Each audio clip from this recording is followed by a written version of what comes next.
Tapalo con Radio en M24. Seguimos con más Tapalo con Radio. Estamos en línea con Eduardo Longoni, fotógrafo, documentalista argentino, que ha realizado numerosos ensayos fotográficos de temas diversos como la vida de los escritores, el mundo de la fe, las fiestas populares, la situación política y social de su país. Sus imágenes han sido publicadas en la prensa y en una decena de libros con su obra personal. Lleva una actividad docente desde el 88, dictando cursos, seminarios, talleres de fotografía documental. Sus imágenes han sido expuestas en más de 50 países y en 2013 la legislatura de la Ciudad Autónoma de Buenos Aires lo nombró personalidad destacada de la cultura. A propósito de su relación con Mario Benedetti, vamos a estar charlando con él para que nos cuente un poquito sobre eso y sobre su trayectoria como fotógrafo. Hola Eduardo, ¿estás por ahí? Hola, ¿cómo estás? Bien, ¿y vos? Bien, todo bien. Acá estamos en una mañana fría, pero por lo menos luminosa de la ciudad. Bien, de Buenos Aires, ¿verdad? Sí, de Buenos Aires. Yo vivo en Buenos Aires. Nací aquí y a pesar de haber vivido unos años en Mar del Plata cuando era chico, esta es mi ciudad y siempre me resultó difícil esa relación que tenemos los porteños con Buenos Aires. Una ciudad difícil, pero difícil de dejar. Como esos amores que uno dice, ¿por qué estoy enamorado de esta persona? Pero seguís ahí. Sí. Yo no lo trasladaría a amores porque a mí me parece que Buenos Aires es una ciudad tóxica. Y la verdad que me parece bien huir de los amores tóxicos. Pero tiene algo que, no sé, yo siempre me quise ir a vivir a la Patagonia. Ahora lo está haciendo mi hija, sí, por mí, se fue a vivir hace un tiempo a Bariloche, así que, seguramente eso me llevará también a pasar largas temporadas allá, ir a visitarla, y me deja. ¿Y quién te dice no termines viviendo allá en algún momento? Sí, no creo que mi hija quiera hacerse cargo de un fotógrafo viejito ya. Me parece que se fue para huir también de su papá. Bueno, Eduardo, a propósito de la fecha de fallecimiento de Mario, que hoy se cumplen 12 años, queríamos preguntarte un poco cómo era tu relación con él, cómo se conocieron. Mira, yo lo conocí a Mario en la vieja editorial Seis Barral, acá en Buenos Aires. Yo había hecho con Seis Barral, pertenecía a Planeta, y yo había hecho un libro de retratos y de los lugares de sus novelas con Ernesto Sábato, con el escritor argentino Sábato. Y me había gustado esa idea de trasladarlo también a Mario, no porque yo fuera un retratista, porque mi fotografía tiene más que ver con la realidad social y política. Yo nací a la fotografía en la época de la dictadura en Argentina y para mí la calle y la relación con la política y con la sociedad de mi país es lo que me llevó a fotografiar y lo que me mueve aún hoy, ¿no? Pero para mí tanto Sábato como Benedetti eran los escritores de mi adolescencia. Sábato con esas novelas así un tanto pesimistas, con ese amor contrariado de Martín y Alejandra, y Mario con esa poesía política, esa poesía encendida, esa poesía amorosa, a la que muchas veces le robábamos versos para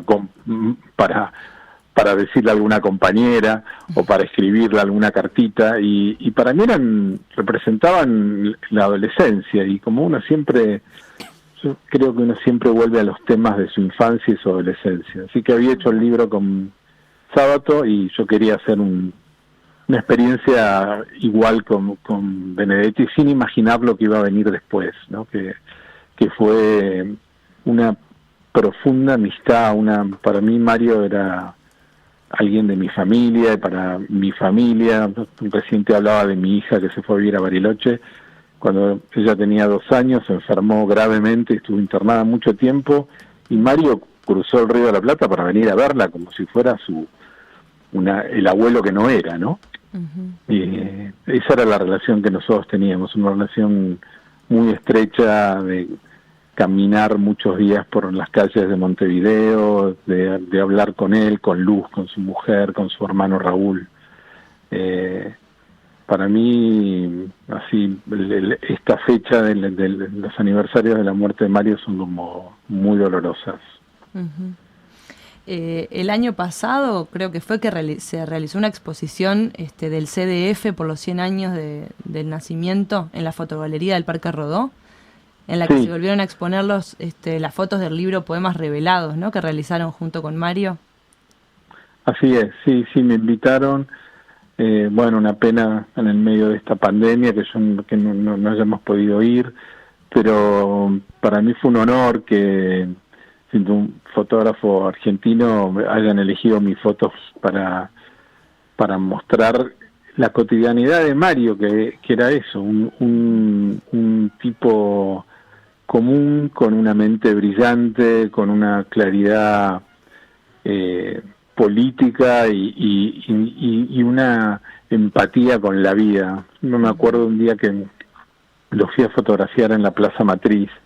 Solo quería fotografiar porque esos bancos de la Plaza Matriz ya no existían más en Buenos Aires, y me daba como cierta nostalgia. Uh-huh. Y bueno, y él, le pedí que se sentara en uno de esos bancos, y él estaba con una libretita que siempre llevaba con él, y yo me puse a fotografiarlo de adelante, de costado y de atrás.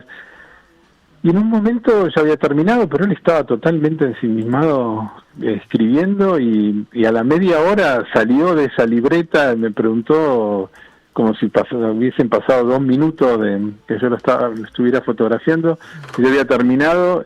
Me dijo, tenía una sonrisa así pícara, que parecía como adolescente. Me parece que me salió algo, y que había escrito una poesía en esa media hora, en esos 20 minutos que estuvo ahí, y él aprovechaba todo le parecía, era una máquina de escribir.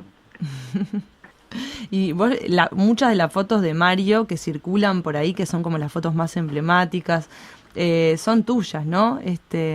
¿Vos creés que él también te eligió como, de alguna manera, como su fotógrafo o la persona con quien él compartía esa parte? No sé si me eligió, me parece que nos fuimos eligiendo juntos, entablamos una relación donde después la cámara pasó a segundo plano, más allá de que a él le encantaba. Iba a Montevideo, que es una ciudad que adoro y que me parece así como una especie de oasis. Iba cada semana o cada 15 días y le llevaba, estamos hablando de la época de fotografía analógica, ¿no?, que había que copiar las fotos. Entonces yo le llevaba, no sé, 15, 20 fotos, y para él y para Luz era una ceremonia cuando yo llegaba a mirar las fotos y opinar sobre a ver si había salido bien. Me parece que, mira, esto tiene que ver a veces con una mirada retrospectiva, ¿no? Pero para mí la cámara ha sido el pasaporte para un montón de vivencias, para estar en un montón de lugares que sin la cámara no hubiera podido estar. Y pasaron los años, y si bien quedan esos testimonios fotográficos, lo que también a mí me queda son las relaciones, los lugares, las relaciones con la gente a la que conocí, los lugares a los que la cámara me llevó. Y a mí, más allá de las fotos, que hay un momento en el que se te escapan de tus manos y circulan, como vos decís, sobre todo en las redes sociales, y a mí me parece bien que eso suceda. Lo que es entrañable es las relaciones que te quedaron a través de eso, las sensaciones que yo tengo al cerrar los ojos y tal vez ver una foto que le hice a Mario y acordarme de toda la situación, de lo que pasó, de esa cuestión amorosa que él tenía para entablar con los demás. Estamos con Eduardo Longoni. Eduardo, te saluda Sebastián ahora. Estoy pensando, ¿cuál es el rol en la fotografía del vínculo personal? ¿Qué tiene de distinto fotografiar a alguien con quien tenés una amistad y un cariño que fotografiar a gente que igual puede ser tan importante como esa o más, pero con la que no te une un lazo personal? ¿Tiene variantes? ¿Cambia la forma de encararlo, la forma de generar ese retrato? Hola, Sebastián. Mira, sí, es interesante lo que vos planteás. Yo creo que uno no puede fotografiar desde la apatía. Uno fotografía desde sensaciones tan lindas y tan amorosas como las que te implican, no sé, fotografiar a tu hija, que yo he fotografiado desde chiquita. Bueno, pobrecita, siempre la he tenido delante del objetivo de mi cámara, o fotografiar a Mario. Pero también hay sensaciones que a veces mueven hasta lo más horrible, que es el odio. Fotografiar a Videla, para mí, al genocida de mi país. Y lo que creo es que no se puede fotografiar solamente desde la inercia, de no saber qué, de no tener sensaciones. Uno fotografía desde las sensaciones que tiene, porque para mí, fundamentalmente, mi cámara es una máquina para opinar.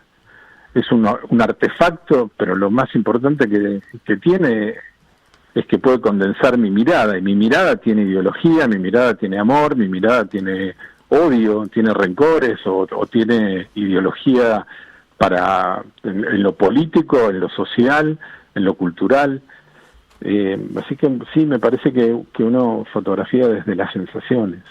Estamos, para los que se están sumando a la entrevista y para los que no conocen el trabajo de Eduardo Longoni, es fotógrafo argentino. Tiene coberturas históricas. Para los que están escuchando, seguramente recuerden el levantamiento de la Tablada, seguramente recuerden muchas fotos de Madres de Plaza de Mayo, recuerden la foto de Mercedes Sosa apoyada tiernamente en el hombro de Charly García. Todas esas son fotos de Eduardo Longoni. La de Videla, una de las que está mencionando Eduardo, hay un montón, pero por ejemplo una de las que más recuerdo yo es la de Videla rezando en la iglesia. Así que más allá de la charla sobre Mario, también nos vamos metiendo con esos temas. Eduardo, vos en esos momentos en que te tocó fotografiar en la dictadura y con Mario compartías también esa mirada política, ¿cómo viviste ese momento? ¿Y qué rol le dabas a la cámara? No sé, yo me imagino que pararse frente a personajes como Videla, por ejemplo, y como tantos otros que no tienen el nombre pero que están en esas fotos, debe ser un momento impactante. ¿Sentís en algún punto que la cámara te sirve de escudo, de protección? ¿Cómo se encara eso? Mira, yo nací a la fotografía como una especie de militancia por otros medios. Yo militaba en política en mi adolescencia, era muy joven.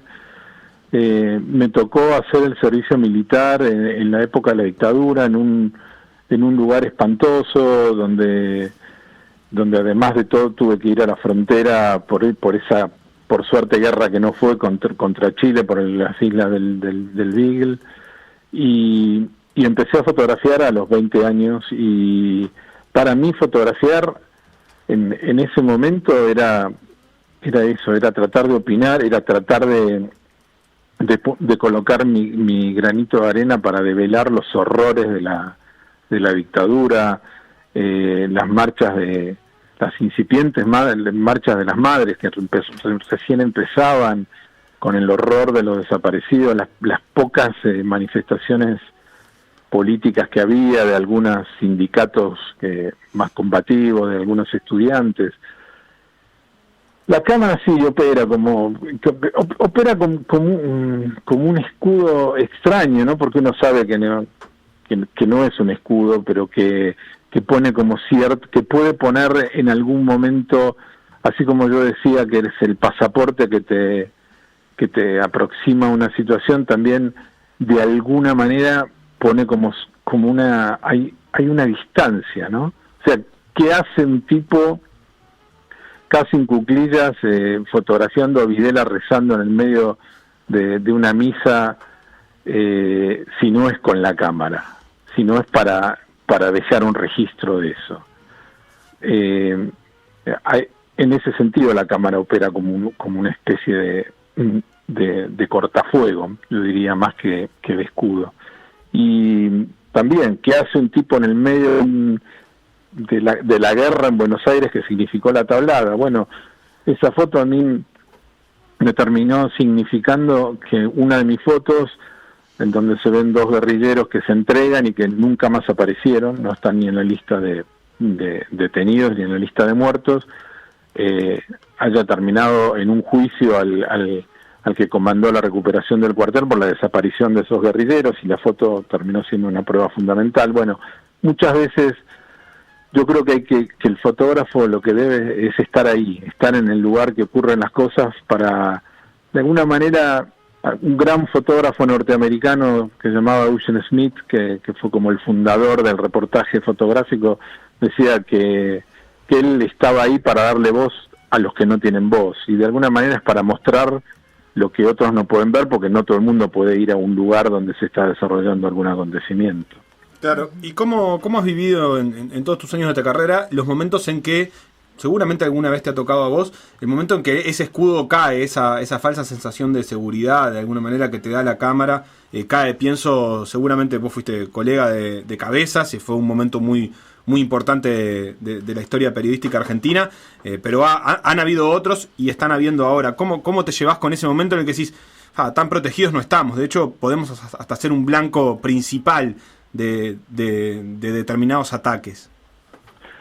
Bueno, sí, de hecho, cuando yo empecé a fotografiar, en la dictadura había como un precepto que era que lo que no se ve no ocurrió, con lo cual los fotógrafos en la calle, en cualquier manifestación, éramos el primer blanco móvil de la policía y de la fuerza de seguridad de la dictadura.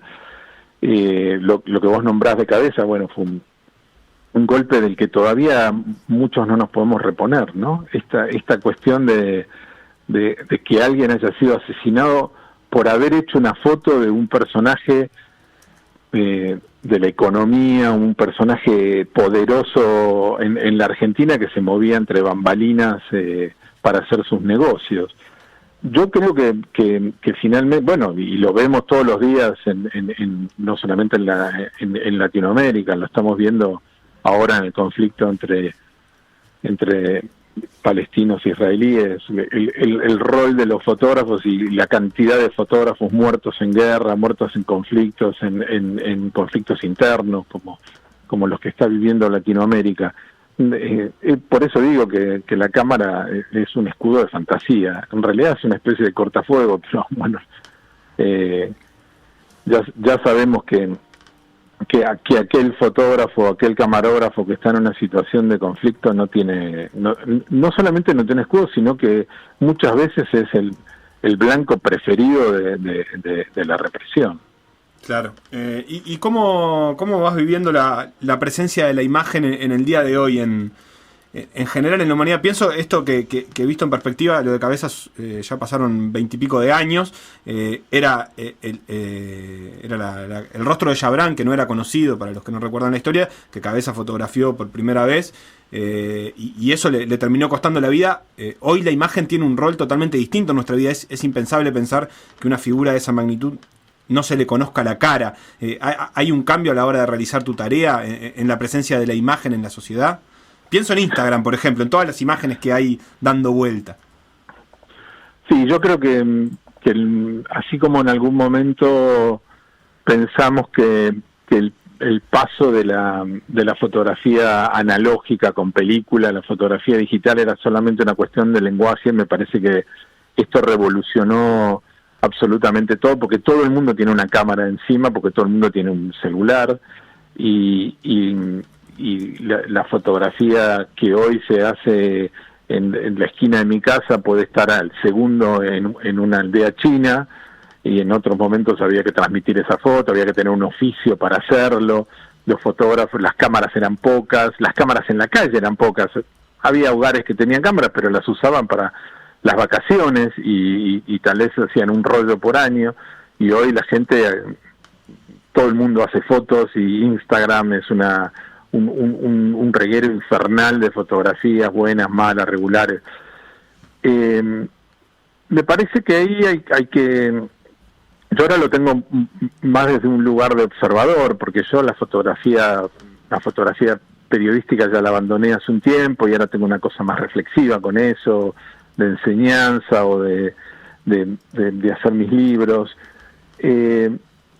Mi sensación es que todo el mundo tiene una cámara, pero no todo el mundo tiene una mirada que tenga, porque la mirada hay que cultivarla. O sea, un cirujano tiene en su teléfono celular una cámara, pero su métier es la cirugía, no tiene mirada. Entonces puede llegar a ser una foto que sea interesante y que devele algo, pero siempre en aquel que haya educado su mirada va a estar va a tener un plus. Es lo mismo que pensar que porque tenemos un lápiz somos escritores. Bueno, sí, podemos escribir algo, pero no vamos a tener el talento o el expertise del escritor. Por lo cual, a mí me parece que lo difícil en este momento, algunos pensadores de la fotografía dicen algo extremo, como John Cuberta, un catalán, dice que muy provocadoramente dice: hay que dejar de fotografiar, lo que hay que hacer ahora es elegir entre todo lo que se fotografió. Porque lo que pasa es eso, que muchas veces como no hay una jerarquización de las imágenes, bueno, todas las imágenes nos parecen iguales y nos parecen inclusive a veces poco atractivas, porque una imagen va matando a la otra. Eso nos pasa a veces cuando nos ponemos a ver Instagram, ¿no? Que tal vez vimos 200 imágenes y ninguna nos llamó la atención. Claro. Ayer cuando confirmamos que íbamos a hablar contigo, fui corriendo ahí a mi habitación de la niñez y descubrí que tenía la foto de la mano de Dios, un póster gigante. En aquel momento, eso salió con Clarín, yo no sé en qué año, pero Clarín daba como un archivo que había que imprimir en 20 hojas A4 para generar el póster. No sé si te acordás, eso mi tío lo hizo, se tomó el trabajo y me lo pegó en una madera.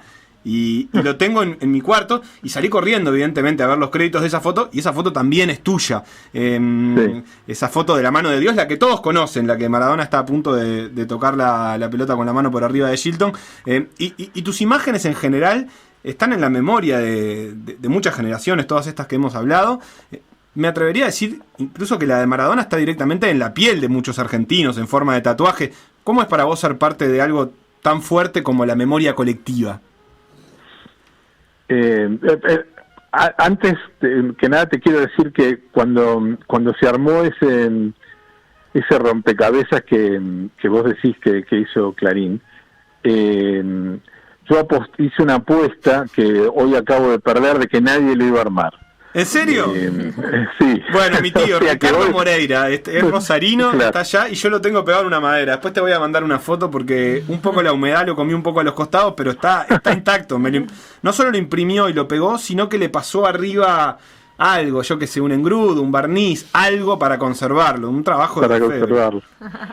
No sé qué habías apuntado, pero bueno. Así que bueno, perdí esa apuesta, pero por suerte ni siquiera me acuerdo con qué la hice. Así que... Mira, con respecto a lo que vos decías,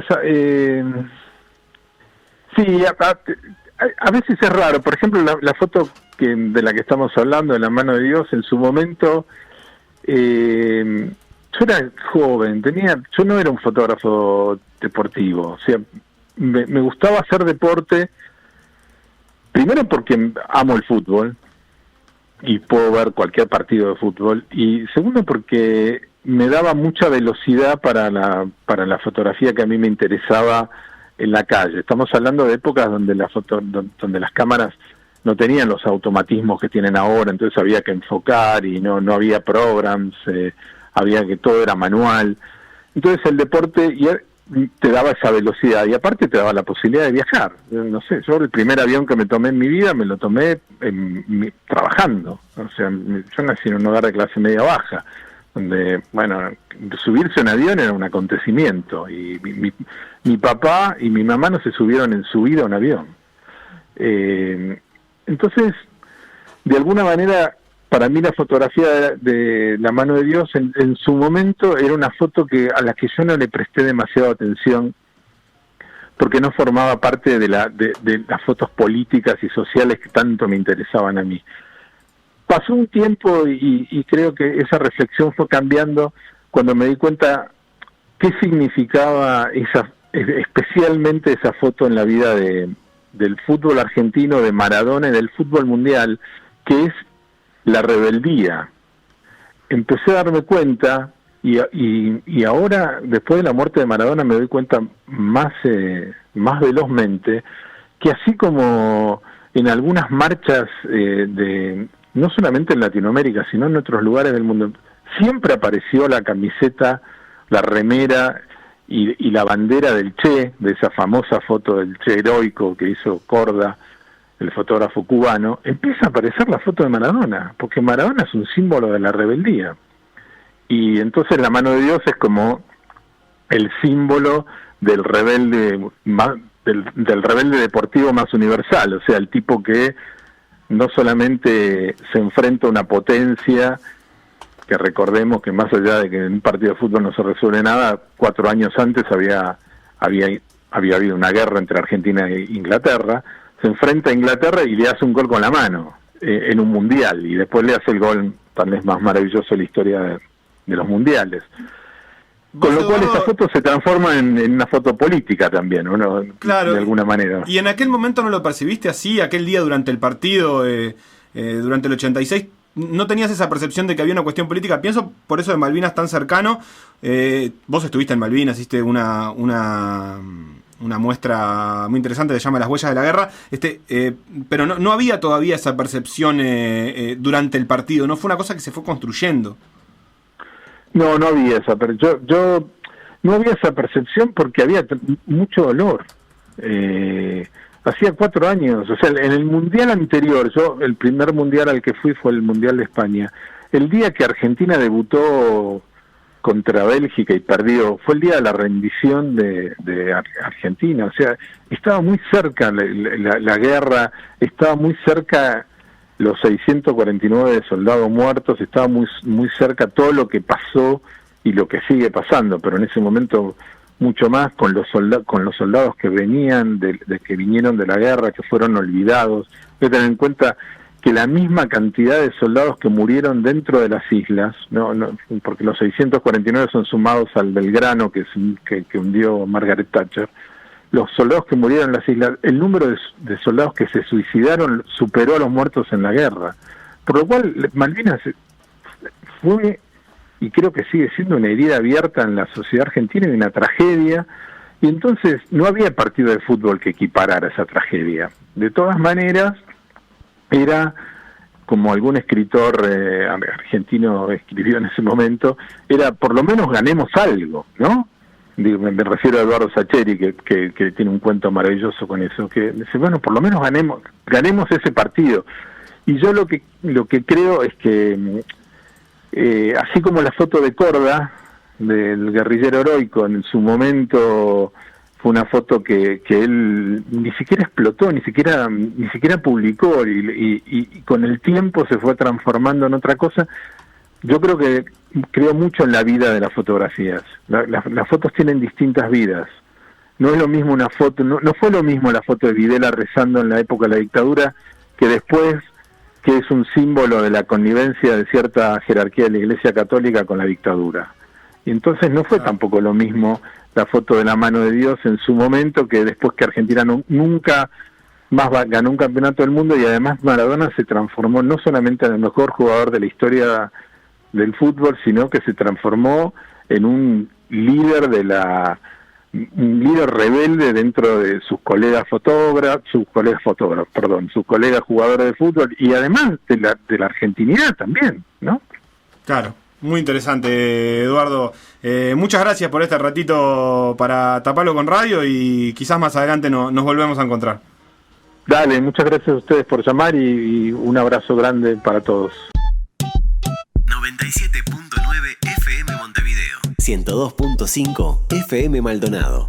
Escucha distinto.